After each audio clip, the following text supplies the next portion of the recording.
Salut à tous et bonne année 2024. Ouais, la santé.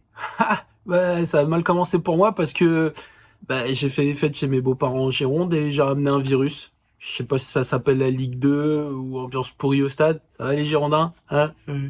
Bref, la santé, c'est pas ça. On s'en fout de toute façon, la santé en vrai, on s'en tape. L'argent, on s'en tape aussi, tout ça. Nous, tout ce qu'on veut en 2024, c'est un trophée. Un trophée, voilà. C'est tout ce qu'on veut. Un trophée est peut-être aussi autre chose. Parce que, avant de commencer cette vidéo, je vous invite tous à regarder la vidéo de Romain Molina sur le Qatar, le scandale d'État, cheval de Troie et tout en France. C'est incroyable. Incroyable, mais aussi scandaleux, purement scandaleux. Ce club, c'est la vérole. Voilà, c'est de la moisissure en barre. C'est le Qatar, c'est vraiment, regardez la vidéo, elle dure 35 minutes, c'est assez long, mais alors ça va crescendo dans l'horreur. Et le pire, c'est que vous comprenez que on va pas s'en sortir en fait, parce que le Qatar tient tous nos politiques par là, hein. Et toutes les affaires vont être étouffées les unes après les autres, hein. On l'a vu avec Darmanin, là, qui a fait un petit cadeau fiscal par rapport au transfert de Neymar. La ministre des Sports a dit que c'était tout à fait normal. Bah écoutez, hein, si chaque club peut se voir offrir 200 millions comme ça d'exemption sur les impôts, bah allons-y. J'ai envie de vous dire, Aubameyang, on n'a qu'à plus payer les impôts sur son salaire. On s'en fout, parce qu'on l'a fait pour Neymar qui a fait rayonner la France. Hein, le monde entier déteste la Ligue 1 parce qu'il y a un club qui triche, tout le monde le sait. Mais non, nous c'est pas grave, ça fait rayonner la France et tout. Parce que c'est Paris, et du coup Paris c'est la politique, et du coup tous les politiques sont au Parc des Princes et font la bise aux Qataris. Horrible, horrible, vraiment. On va pas s'en sortir avec eux. Mais du coup, s'il y avait un juge un peu zélé, un avocat, je sais pas, ou la Cour européenne qui pouvait se charger de ça et qui nous dégage là tout ce Qatar, ce PSG et tout, que ça parte en national, je sais pas, ou qu'on les liquide, on n'en peut plus, quoi, bref. En attendant, parce qu'on a assez de peine comme ça, on a repris l'année avec un match euh, franchement moyen, hein, sur la pelouse de Saint-Symphorien. Alors on a gagné, c'est tout ce qui compte, hein, vu le nombre d'humiliations qu'on s'est tapé en Coupe de France depuis 30 ans. Donc on est content, hein, d'avoir battu les Lusitanos de Thionville.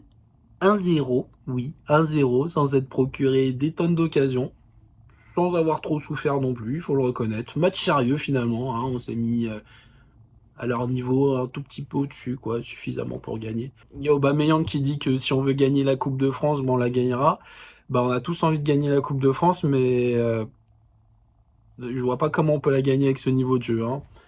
Avec le niveau de jeu depuis le début de saison, de toute façon, on n'arrivera nulle part, ça c'est clair et net. Donc là, on est déjà bien affaibli par la CAN. Et on va enregistrer notre première recrue, Onana. Voilà. Alors, Onana, c'est un milieu de terrain qui n'a pas été conservé par le LOSC au bout d'un an. Et qui n'a pas été conservé par Lens après un an. Alors je trouve que ça pose un peu question, et qui n'est donc pas conservé par Besiktas au bout de 6 mois. Je trouve que ça pose vraiment question par rapport à son niveau de jeu ou sa mentalité. Ce qui m'amène à poser cette question, est-ce que notre cher président Pablo Longoria, pour qui vous le savez j'ai le plus grand respect, euh, n'affiche pas ses limites là? Parce que clairement depuis quelques temps le recrutement ça va pas. Cet été il s'est planté, que ce soit dans le recrutement des joueurs ou dans celui de l'entraîneur. Ensuite il allait chercher Gattuso, maintenant il nous ramène Onana. Alors avant, il était plein de bons plans, c'était cool, mais maintenant on dirait qu'il fait juste son marché en fonction de ce que lui proposent des agents en vue, comme Pimenta, donc qui s'occupe de Gattuso, mais aussi de d'Onana.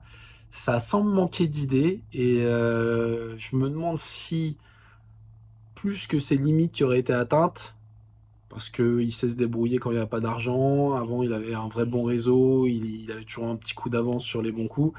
Je me demande ce serait pas plutôt le signe que l'aventure marseillaise touche à sa fin. On sait qu'il a été très touché par ce qui s'est passé fin septembre lors de la réunion des Ultras. Et depuis, c'est plus trop le Longoria qu'on connaît, je trouve. Ça manque d'idées, d'innovation. d'enthousiasme, tout simplement. Donc je m'inquiète beaucoup par rapport à ça. Peut-être il va me faire démentir là avant la fin du mercato, mais toutes les pistes qu'il y a pour le moment, ça fait pas rêver, hein. Je veux bien qu'il n'y ait plus d'argent dans les caisses, mais avant, il n'en avait pas besoin pour réussir des bons coups. Donc bon, on verra bien. En tout cas, moi je le vois pas aller au-delà de juin là, vu les signaux qui sont envoyés.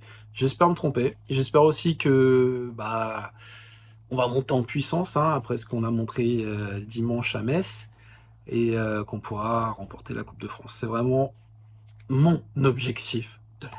S'il vous plaît.